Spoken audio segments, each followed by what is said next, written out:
미 서부 텍사스산 원유가 8% 넘게 급등하며 1배럴에 $80를 돌파했습니다. 이란에 대한 미국과 이스라엘의 공격 전과 비교하면 20% 가까이 오른 가격입니다. 국제유가의 지표가 되는 브렌트유 가격도 5% 이상 오르며 $85를 넘어섰습니다.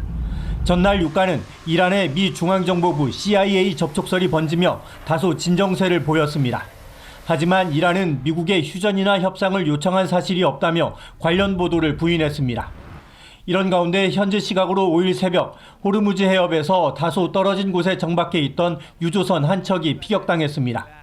하지만 호르무즈 해협 통과를 위한 미국의 해상보험 지원과 군사력을 동원한 보호 조치는 구체적인 방안이 나오지 않고 있습니다. 송유관을 이용해 호르무즈 해협을 우회하는 방안도 추진되고 있지만 기존 수출량을 모두 감당하긴 어렵습니다. Not everything can be displaced. We're looking at about 45%, on a theoretical basis, can be displaced. 국제유가 상승으로 항공유 값도 오르면서 유럽 항공유 가격은 거의 4년 만에 최고치를 기록했습니다.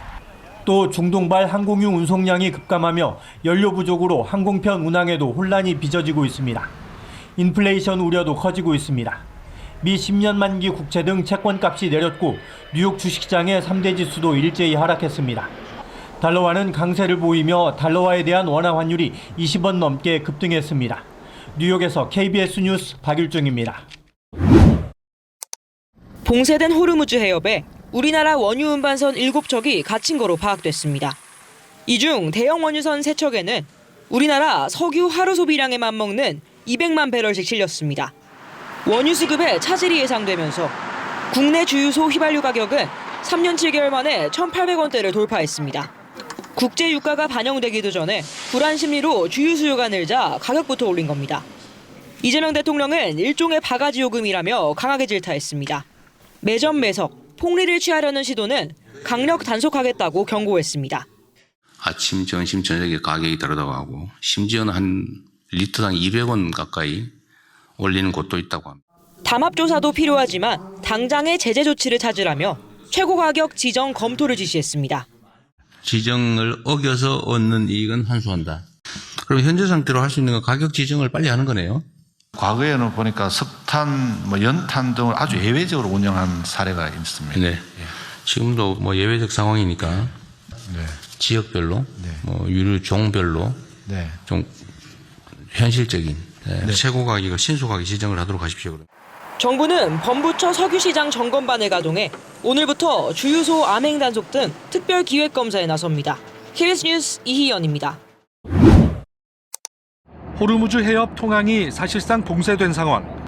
유조선 운임이 불과 보름 만에 3배로 뛰었습니다. 물동량은 80% 줄었습니다. 지난해 기준으로 호르무즈 해협을 거쳐 한국으로 향한 유조선과 액화 천연가스 운반선 운항은 각각 537차례와 100차례였습니다. 한국해양진흥공사 분석 결과 한 달만 통항이 제한돼도 유조선 운항 횟수는 45차례, 액화 천연가스 운반 횟수는 8차례 줄 것으로 나타났습니다. 원유의 경우 9천만 배럴 도입이 지연될 것으로 예상됩니다. 중동 사태가 끝나더라도 정상화까지는 2배 이상의 시간이 걸릴 전망입니다. 사태가 장기화될 경우 유조선 운임 상승과 전쟁 보험료 증가, 운송 지연 등이 발생하면서 에너지 도입 비용이 높아지고 국내 해상 공급망에도 부담이 커질 가능성이 있습니다. 부산항에서 처리하는 중동 지역 수출입 물량은 전체의 4% 수준. 사실상 선적은 중단된 상태입니다.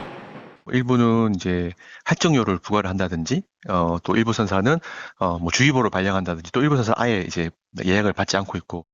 컨테이너 해운 시장의 긴장감도 커지고 있습니다. 호르무즈 해협을 지나는 컨테이너 물동량은 전 세계 10% 수준인데 통항 제한이 장기화할 경우 부산항을 비롯한 아시아 주요 항만에서의 선적 차질 등 혼잡이 빚어질 수 있기 때문입니다. 부산항만공사는 당장의 항만 운영 차질은 없지만 장기화에 대비해 비상 대책반을 가동한다고 밝혔습니다. KBS 뉴스 강성훈입니다.